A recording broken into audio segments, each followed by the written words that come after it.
First general elections 1951 October 25ஆம் நாள் சுதந்திர இந்தியாவில் முதல் பொது தேர்தல் தொடங்கியது. இந்த தேர்தல் சுமார் 4 மாதங்கள் நீடித்தது. 1947 ஆகஸ்ட் 15 அன்று இந்தியா சுதந்திரம் அடைந்த பிறகு 1950 ஜனவரி 26 அன்று இந்திய அரசியலமைப்பு சட்டம் நடைமுறைக்கு வந்தது. புதிய குடியரசின் அடிப்படை தூணாக மக்களாட்சி வரையறுக்கப்பட்டது. இந்த அரசியலமைப்பை செயல்படுத்துவதற்கும் மக்கள் பிரதிநிதிகளை தேர்ந்தெடுத்து மக்களாட்சியை நிறுவுவதற்கும் தேர்தல் அவசியமானது. அதன்படி மக்களின் பிரதிநிதிகளை நேரடியாக தேர்ந்தெடுக்கும் மக்களவை மற்றும் மாநிலங்களுக்கான சட்டமன்றங்கள் உருவாக்கப்பட வேண்டும் என முடிவு செய்யப்பட்டது. தேர்தல் நடைமுறைகளை செயல்படுத்துவதற்காக இந்திய தேர்தல் ஆணையம் உருவாக்கப்பட்டது. முதலில் வாக்காளர் பட்டியல் தயாரிக்கும் மாபெரும் பணியை தேர்தல் ஆணையம் தொடங்கியது.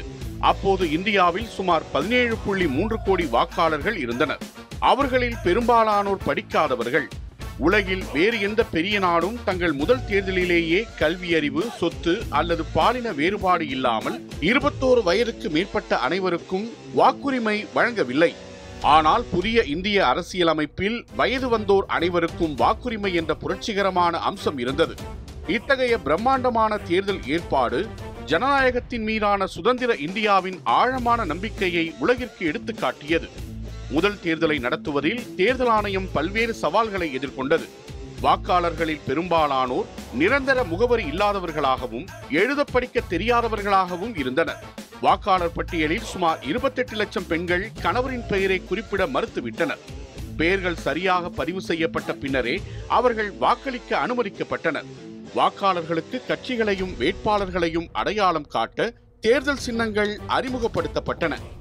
மலை பிரதேசங்கள் மற்றும் தொலைதூர கிராமங்களுக்கு சென்று தேர்தல் நடத்துவது பெரும் பணியாக இருந்தது.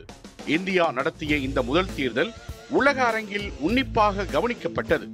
புதிதாக சுதந்திரம் பெற்ற பல்வேறு மத, இன, மொழி பாகுபாடுகளை கொண்ட மிகப்பெரிய தேசம் பிரம்மாண்டமான மக்களாட்சி பரிசோதனையை வெற்றிகரமாக நடத்தி முடித்தது. இந்த தேர்தல் 1951 அக்டோபர் 25ஆம் தேதி தொடங்கி பல்வேறு கட்டங்களாக நடைபெற்று 1952 பிப்ரவரி 21ஆம் தேதி முடிவடைந்தது. நாடாளுமன்றத்தின் 489 இடங்களுக்கு நடைபெற்ற தேர்தலில் 53 அரசியல் கட்சிகள் போட்டியிட்டன. சுமார் 1800 பேர் வேட்பாளர்களாக களத்தில் நின்றனர். வாக்குப்பதிவுக்காக 2,24,000க்கும் மேற்பட்ட வாக்குச்சாவடிகள் அமைக்கப்பட்டன. வாக்குப்பதிவு முடிந்து வாக்குகள் எண்ணப்பட்டு முடிவுகள் அறிவிக்கப்பட்டன. இந்திய தேசிய காங்கிரஸ் கட்சி 364 இடங்களில் வென்று பெரும்பான்மை பெற்றது. கம்யூனிஸ்ட் கட்சி 16 இடங்களிலும், பாரதிய ஜனசங்கம் 3 இடங்களிலும் வெற்றி பெற்றன. சுயேட்சைகள் 106 இடங்களில் வெற்றி பெற்றிருந்தனர். ஜவஹர்லால் நேரு இந்தியாவின் முதல் தேர்ந்தெடுக்கப்பட்ட பிரதமர் ஆனார். இந்த தேர்தல் இந்தியா ஒரு மக்களாட்சி நாடாக நிலை பெறுவதற்கான அடித்தளத்தை உறுதியாக அமைத்துக் கொடுத்தது. 1951 நடைபெற்ற முதல் பொது தேர்தல் சுதந்திர இந்தியா ஒரு உண்மையான ஜனநாயக நாடாக உலக அரங்கில் அறியப்பட்ட முக்கியமான தருணமாக வரலாற்றில் பதிவானது.